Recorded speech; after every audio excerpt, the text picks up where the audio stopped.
બધા જ સત્સંગી ભાઈઓ અને બહેનો યજમાનો આંખો બંધ કરી થોડી વાર આપણા ઇષ્ટ આરાધ્ય દેવાદિદેવ આત્મેશ્વર મહાદેવને આપણે પ્રાર્થના કરી લઈએ. બધાય આ શરીર બોલાવે એ પ્રમાણે બધાય આંખો બંધ કરી ભાવથી પ્રેમથી બધાય પ્રાર્થના કરજો. હે આત્મેશ્વર મહાદેવ, હે દયાળુ મહાદેવ, હે કૃપાળુ મહાદેવ, હે વ્યાપક મહાદેવ, હે દીનબંધો, હે કૃપા સિંધો, હે નોધારાના આધાર, હે પતિત પાવન, હે ભક્તવત્સલ મહાદેવ, હે શરણાગત વત્સલ મહાદેવ, અમારા છો આ જગતમાં આપ સિવાય અમારું બીજું કોઈ નથી. ગમે તેવા તોય ગાના ઘેલા તોય અમે આપના છીએ અને ભવો ભવ આપના જ રહેવાના છીએ. માટે હે મહાદેવ, આપના બાળકોને આ સંસાર સાગરમાંથી બચાવી લો. સંસારના બંધનોથી, જન્મ મરણના ચક્રમાંથી અમને મુક્ત કરો, મુક્ત કરો. હે પ્રભુ, અનંત જન્મોથી આપનાથી અમે વિખૂટા પડી ગયા છીએ. આ સંસારમાં ભટકી રહ્યા છીએ, ભૂલા પડી ગયા છીએ. હે મહાદેવ, હે મહાદેવી, હવે આ જગતમાં અમારે રહેવું નથી. આપણા બાળકોને આપના ધામમાં લઈ જાઓ.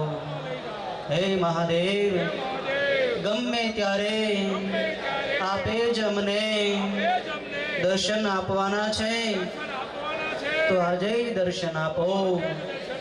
અત્યારે જ પધારો, જલ્દી પધારો, શીઘ્ર પધારો. અમારા મનમાં પધારો, બુદ્ધિમાં પધારો, હૃદયમાં પધારો, ઇન્દ્રિયોમાં પધારો, રોમ રોમમાં પધારો. પ્રત્યક્ષ પ્રગટ થાઓ. હે મહાદેવ, આપે તો અનેક પાપીઓનો, અનેક દુષ્ટોનો ઉદ્ધાર કર્યો છે. આપના બાળકો ક્યાં એવા પાપી છે? આપના બાળકો તો આપના શરણે થઈ ગયા છે. માટે હે મહાદેવ, અમારો ત્યાગ કરતા નહીં. તમે ત્યાગ કરી દેશો તો અમે ક્યાં જશું? આ સંસારમાં ભટકી ભટકીને મરી જશું તો આપને જ દુઃખ થશે. માટે હે મહાદેવ, આપના બાળકોને આપના ધામમાં લઈ જાઓ. આપનો વહાલ ભરેલો, પ્રેમ ભરેલો વરદ હસ્ત અમારા મસ્તક ઉપર પધરાવી દો. હે ભોળા શંભો, હે ભોળી માં, આપના માર્ગના અમે સાવ જાણ્યા છીએ. અમને કાંઈ આવડતું નથી. યજ્ઞ આવડતો નથી, પૂજા આવડતી નથી, મંત્રો આવડતા નથી, વિધિ વિધાનોની અમને કાંઈ ખબર નથી. આપના બાળકોએ આપની કૃપાથી, ગુરુદેવની દયાથી આ યજ્ઞમાં આપને જે આહુતિઓ અર્પણ કરી છે, આપની પૂજા કરી છે, ઉપાસના કરી છે, આરાધના કરી છે. અમારી આ આરાધનામાં 3 દિવસના આ યજ્ઞમાં આપના બાળકોથી કાંઈ ભૂલચૂક થઈ ગઈ હોય તો અમને ક્ષમા કરજો. અપરાધો થઈ ગયા હોય, કંઈ અશુદ્ધિ આવી ગઈ હોય તો ક્ષમા કરજો. બાળકોના અપરાધો સામે ન જોવાય. બાળકો તો અપરાધોના ભરેલા જ હોય છે. હે ભોળાનાથ, હે ભોળી માં, આપ સિવાય બીજા કોઈને અમે જાણતાય નથી, માનતાય નથી. સંપૂર્ણ ભાવે આપના શરણે થઈ ગયા છીએ. માટે હે મહાદેવ, જલ્દી પધારો. આ કળીકાળના દૂષિત વાતાવરણથી અમને બચાવી લેજો. અમારું રક્ષણ, કોઈ પણ જીવ પ્રાણીનું અહિત ન થઈ જાય એવી કૃપા કરજો. અમારા જીવનથી સર્વ જીવ પ્રાણીઓનું હિત થાય, સૌનું કલ્યાણ થાય, સૌને આનંદ થાય, સૌને શાંતિ મળે, સૌ સુખી થાય, સૌ નિરોગી થાય. બધાય આપના ભક્ત બની જાય. અમારું સંપૂર્ણ જીવન આપની પૂજાનું પુષ્પ બની જાય એવી કૃપા કરજો. અમારી સાથે રહેજો, દયાળુ બનજો, કૃપાળુ બનજો. ઓમ નમઃ પાર્વતી પતયે. હર હર મહાદેવ. આપણા સન્માન, આપના હૃદય મંદિરમાં ભાવના સિંહાસનમાં, ભક્તિના સિંહાસનમાં બિરાજેલા આપણા ગુરુદેવની અનન્ય કૃપાથી, આપણા ઇષ્ટ આરાધ્ય દેવાધિદેવ આત્મેશ્વર મહાદેવની પરમ દયાથી ત્રિદિવસીય આ મહામહોત્સવ 51 કુંડી મહારુદ્રયાગ આપણા દેવાધિદેવ આત્મેશ્વર મહાદેવના ભવ્યાતિ ભવ્ય શિવાલયનો પવિત્ર શિલાન્યાસનો વિધિ, મોટી ધર્મસભા, 11 કરોડ મંત્રલેખન અભિયાનની પૂર્ણાહુતિ, આવા અનેક પ્રકલ્પો, આવા અનેક ઉત્સવોના આયામો આપણે ભગવાનની અને ગુરુદેવની કૃપાથી આજે પરિપૂર્ણ કર્યા છે.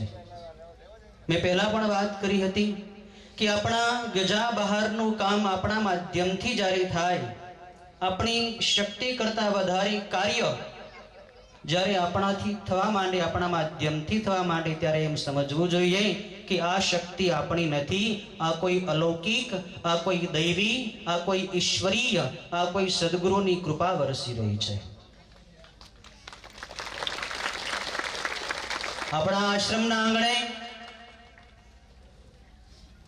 આપણા ગુરુદેવની, આપણા ઇષ્ટ આરાધ્ય દેવાધિદેવ મહાદેવની કૃપા પ્રત્યક્ષ રૂપે વરસી રહી છે. એનું જ આપણને પ્રત્યક્ષ પ્રમાણ અહીં મળ્યું કે 3 દિવસમાં આપણને કોઈ પણ વિઘ્ન આવ્યું નહીં. ભાવથી, પ્રેમથી હજારો લોકોએ આ યજ્ઞના દર્શનનો, પૂજનનો લાભ લીધો, ભોજન પ્રસાદ ગ્રહણ કર્યો. જેની આપણે કલ્પના પણ નહોતી કરી એવો અકલ્પનીય આ મહોત્સવ ગુરુદેવ અને મહાદેવની કૃપાથી પરિપૂર્ણ થયો. આપણે ગુરુદેવને અને મહાદેવની પ્રાર્થના કરીએ કે હે ગુરુદેવ અને મહાદેવ, આપના બાળકોના માધ્યમથી અમારા હાથે આવા કાર્યો, આવા પવિત્ર મહોત્સવો આ સુરત આશ્રમની ધરતી ઉપર પુનઃ વારંવાર ઉજવાયા કરે, આવા પવિત્ર કાર્યો થયા કરે. દેવતાઓને પ્રસન્ન કરવાના, મનુષ્યોની સેવા કરવાના અને આત્મસુખ પ્રાપ્ત કરવાના આવા ઉપાસનાના, આરાધનાના મહાકાર્યો, મહામહોત્સવો આપના બાળકોના હાથે થયા કરે એવી કૃપા કરજો. આપના બાળકોને આપની કૃપાને પાત્ર બનાવજો મહાદેવ. અમારાથી કંઈ ભૂલચૂક અપરાધ થઈ ગઈ હોય તો ક્ષમા કરજો, મારી સાથે રહેજો. ભગવાનની આપણે એવી પ્રાર્થના કરીએ. સ્વાભાવિક છે કે જ્યાં કાર્ય થાય ત્યાં કંઈક ને કંઈક ભૂલચૂક થાય જ. મનુષ્ય પ્રાણી જ એવું છે જેની અંદર પાપ અને પુણ્યનું મિશ્રણ છે. પાપના પ્રભાવથી માણસ ક્યારેક અપરાધ કરી બેસે. આપણાથી આ ઉત્સવ દરમિયાન ઘણી ભૂલચૂક થઈ હશે, ઘણા અવિવેક થયા હશે. વાણીમાં, વર્તનમાં, હાલવા ચાલવામાં, બોલવામાં ઘણી ભૂલો થઈ જતી હશે. કોઈને એવો ભાવ ન હોય કે હું ભૂલ કરું, પણ સ્વભાવને વશ થઈને, કર્મને વશ થઈને ક્યાંક આપણાથી ભૂલચૂક થઈ ગયું તો મનોમન ભગવાનને પ્રાર્થના કરી લેજો. તમારા સંપર્કમાં જે લોકો આવ્યા છે, જે સ્વયંસેવકો આવ્યા છે, જે યજમાનો જે આવ્યા છે, એમની પાસે પણ મળીને ક્ષમા માગી લેજો કે અમારાથી કાંઈ અપરાધ થઈ ગયો તો ક્ષમા કરજો. આપણા આશ્રમના આંગણે આ 51 કુંડી મહારુદ્ર યાગની વૈદિક પરંપરાની વૈદિક વિધિ કરાવવા માટે આટલી મોટી સંખ્યામાં 65 બ્રહ્મ સ્વરૂપ બ્રહ્મદેવો, આ ભૂમિ ઉપર વિલસી રહેલા ભૂદેવો આપણા આંગણે પધાર્યા છે. આપણા ગુરુજી આપણને કહેતા કે સર્વની અંદર ભગવાન શિવના દર્શન કરવા, તો ભૂદેવોની અંદર આપણને ભગવાનના દર્શન કેમ ન થાય? આપણે ભૂદેવોની અંદર ભગવાનના દર્શન કરવાના છે. બધા યજમાનો આ યજ્ઞ પૂર્ણ થાય અને જ્યારે તમે અહીંથી વિદાય લો ત્યારે બધાય બ્રહ્મદેવોને વંદન કરજો. એમની સમક્ષ કરબદ્ધ થઈને વંદન કરીને મનોમન પ્રાર્થના કરજો કે આપ અમારા ભગવાન છો, આપ અમારા આત્મેશ્વર મહાદેવ છો. આ યજ્ઞ કર્મમાં અમારાથી કાંઈ અપરાધ થઈ ગયા હોય તો અમને ક્ષમા કરજો. ભૂદેવોના આશીર્વાદ મળશે તો તમારી સર્વની ઉન્નતિ થશે. આપણે સૌની અંદર ભગવાનના દર્શન કરવાના છે.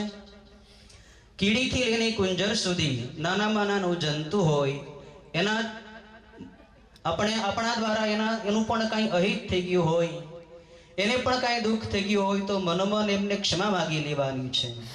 યજ્ઞનું ફળ છે જીવન સરળ બનવું. યજ્ઞનું પરિણામ છે આપણું હૃદય શુદ્ધ થવું. 3 દિવસથી આપણે આવી મોટી ઉપાસના આરાધના કરી, યાજ્ઞ કર્મ કર્યું તો આપણું હૃદય હવે શુદ્ધ થઈ જવું જોઈએ. આપણા હૃદયમાંથી કુટિલતાઓ, વૈમનસ્ય, પાપ, દુર્ભાવો, દુર્વિચારોને આપણે દૂર કરીને અહીંયાથી આ પવિત્ર આશ્રમના આંગણેથી આપણે સરળ જીવનનો બોધ લઈને પછી ઘરે જવાનું છે. આપણે બધાય આપણા જીવનને સરળ બનાવીએ. આ 51 કુંડી મહારુદ્ર યાગ આપણે પરિપૂર્ણ કર્યો. ભગવાનને આપણે પ્રાર્થના કરીએ કે હે પ્રભુ, અમારા જીવનમાં નિત્ય જેમ શુક્લ પક્ષમાં ચંદ્રની કળાઓ દિન પ્રતિદિન વધ્યા કરે, એમ અમારા જીવનમાં આપની અનન્ય ભક્તિ દિન પ્રતિદિન વધ્યા કરો અને અંત સમયે જ્યારે આ શરીરમાંથી પ્રાણ પંખેર ઉડતું હોય ત્યારે હે મહાદેવ, આપના ચરણોમાં અમારું ચિત્ત લાગી જાય. આ શરીરમાંથી પ્રાણ આપનું સ્મરણ કરતા કરતા નીકળે અને આપના વ્યાપક સ્વરૂપમાં, જે સ્વરૂપની અંદર અમારા ગુરુદેવ ભળી ગયા, જે શિવ સ્વરૂપમાં આપણા ગુરુદેવ ભળી ગયા, એ જ વ્યાપક પરમ શિવ સ્વરૂપની અંદર પ્રભુ અમને પણ આપ સમાવી લેજો. સૌનું કલ્યાણ કરજો, સૌનું કલ્યાણ કરજો, સૌનું કલ્યાણ કરજો. ઓમ નમઃ પાર્વતી પતયે. હર હર મહાદેવ.